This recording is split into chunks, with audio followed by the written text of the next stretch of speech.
morning students and welcome back to your economics learning classes. Today we will discuss the topic why does demand curve slopes downward or why there is an inverse relationship between the price and demand. ठीक है, हमारा demand curve होता है वो slopes downward की होता है. क्यों प्राइस और डिमांड में इनवर्स रिलेशनशिप होता है? जब प्राइस कम हो जाते हैं क्यों डिमांड बढ़ जाती है और जब प्राइस बढ़ जाते हैं तो क्यों डिमांड कम हो जाती है. तो कुछ पॉइंट, वैसे तो आपको पता है कि भी इनवर्स रिलेशनशिप क्यों होता है, क्योंकि ऑब्वियस ही बात है हम प्राइस कम हो रहा है तो लोग ज्यादा से ज्यादा खरीदेंगे. तो कुछ और भी ऐसे पॉइंट्स हैं जो ये शो करते हैं कि भी डिमांड और प्राइस में कैसा रिलेशनशिप होता है, इनवर्स रिलेशनशिप. पहला पॉइंट आता है सब्स्टिट्यूशन इफेक्ट. सब्स्टिट्यूशन इफेक्ट की वजह से डिमांड और प्राइस और डिमांड में क्या होता है, इनवर्स रिलेशनशिप होता है. देखो सब्स्टिट्यूशन इफेक्ट का मतलब क्या होता है, जब गुड्स एक दूसरे के क्या होते हैं, सब्स्टिट्यूट होते हैं. For example T and coffee. आपको जैसे कि मैंने बताया सब्स्टिट्यूट गुड्स कौन से होते हैं जो एक दूसरे की जगह हम क्या कर सकते हैं, यूज कर सकते हैं. देखो टी और कॉफी क्या है, हमारे सब्स्टिट्यूट गुड्स है. उन्हें पता, हमें पता है अगर टी का प्राइस बढ़ गया तो हम क्या परचेज कर लेंगे, कॉफी परचेज कर लेंगे. कॉफी की डिमांड क्या होगी, बढ़ जाएगी. तो ऑब्वियस सी बात है हमारे डिमांड का नेगेटिव रिलेशनशिप आ रहा है प्राइस और डिमांड में. क्यों, टी का प्राइस बढ़ा है तो टी की डिमांड तो कम हो गई लेकिन डिमांड किसकी बढ़ गई, कॉफी की, क्योंकि हमारे पास सब्स्टिट्यूट है. कोक का प्राइस बढ़ गया, मुझे पता है कोक का प्राइस ज्यादा है तो मैं क्यों कोक परचेज करूंगी, कोक की डिमांड तो कम हो गई, मैं पेप्सी परचेज कर लूंगी. ठीक है, तो गुड्स एक दूसरे के क्या है, सब्स्टिट्यूट है, जिसकी वजह से प्राइस और डिमांड में कैसा रिलेशनशिप आता है, हमारा इनवर्स रिलेशनशिप आता है. मुझे पता है एक चीज महंगी है तो उसके ऑप्शन में मेरे पास दूसरी चीज पड़ी है खरीदने के लिए तो मैं वो खरीद लूंगी. इसी रीजन की वजह से क्या होता है, जो हमारा डिमांड का होता है वो कैसा होता है, स्लोप्स क्या होता है, डाउनवर्ड होता है. सेकेंड रीजन आता है हमारा इनकम अफेक्ट. इनकम अफेक्ट की वजह से हमारा जो डिमांड का होता है वो क्या कैसा होता है, स्लोप्स क्या होता है, डाउनवर्ड होता है. देखो इनकम अफेक्ट मतलब क्या हो गया, सपोज करो इसको एक एग्जाम्पल के साथ समझते हैं. एक गुड का प्राइस कम हुआ है तो उस गुड की जो आपकी रियल इनकम है वो बढ़ जाएगी, जिसकी वजह से आप ज्यादा से ज्यादा गुड्स की डिमांड करोगे. फॉर एग्जाम्पल आप आइसक्रीम परचेज कर रहे हो, आपके पास 10 रुपीज है. ठीक है, पहले जो आइसक्रीम थी वो 7 रुपीज की थी और आपके पास 3 रुपीज बचते थे. ठीक है, 7 रुपीज की आप एक आइसक्रीम परचेज करते थे, आपके पास कितने रुपीज बचते थे, 3 रुपए बचते थे.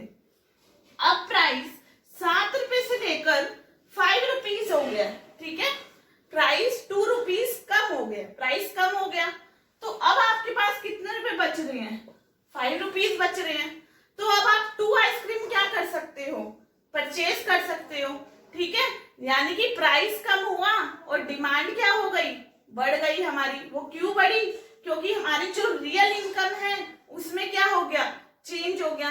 पहले हमारे पास 3 रुपीज थे, अब हमारे पास कितने रुपीज बच रहे हैं, 5 रुपीज बच रहे हैं. अब रियल इनकम में हमारी चेंज हुआ है. देखो प्राइस कम हुए जिसकी वजह से रियल इनकम में चेंज हो गया, जिसकी वजह से प्रोडक्ट की जो डिमांड है वो क्या हो गई है, बढ़ गई है. ये भी एक रीजन है. थर्ड रीजन आता है हमारा डिफरेंट यूजेस. देखो गुड्स के क्या होते हैं, डिफरेंट डिफरेंट यूजेस होते हैं. फॉर एग्जांपल मिल्क ले लो, मिल्क के क्या है, डिफरेंट डिफरेंट यूजेस है. मिल्क से आप कर्ड बना सकते हो, घी बना सकते हो. ठीक है, चीज बना सकते हो. तो काफी सारे प्रोडक्ट्स है जो आप मिल्क से बना सकते हो. ठीक है, तो अगर मिल्क के प्राइस क्या हो जाते हैं, कम हो जाते हैं तो मिल्क की डिमांड क्या होगी, बढ़ जाएगी. लोग मिल्क बार बार तरह तरह कुछ कुछ बनाने के लिए क्या करेंगे, परचेज करेंगे, जिसकी वजह से क्या होगा, मिल्क की डिमांड बढ़ जाएगी. तो हमारा इनवर्स रिलेशनशिप आएगा प्राइस और डिमांड. नेक्स्ट आता है हमारा law of diminishing marginal utility. ये भी एक रीजन है जिसकी वजह से हमारा जो डिमांड कर्व है वो कैसा होता है, स्लोप्स क्या होता है, डाउनवर्ड होता है. देखो कंज्यूमर, आपने लॉ ऑफ डिमिनिशिंग पढ़ा होगा कंज्यूमर इक्विलिब्रियम में। कंज्यूमर तब तक कंज्यूम करेगा जब तक MUX इक्वल नहीं हो जाता PX के, ठीक है। अगर डिटेल में पढ़ना है इस टॉपिक को तो आप सेकंड यूनिट पे जाओ, उसमें कंज्यूमर इक्विलिब्रियम, यूटिलिटी एनालिसिस है, उसमें आपको डिटेल में बताया गया इस टॉपिक के बारे में। देखो law of diminishing marginal utility के अकॉर्डिंग कंज्यूमर क्या करेगा, तब तक कंज्यूम करेगा गुड्स एंड सर्विसेज को जब तक MUX PX के इक्वल नहीं हो जाता। अब सपोज करो इसके बाद MUX PX के बाद प्राइस क्या हो जाती है, कम हो जाती है, ठीक है। प्रोडक्ट के प्राइस क्या हो गए, कम हो गए। तो यानी कि हमारे पास सिचुएशन क्या आ गई,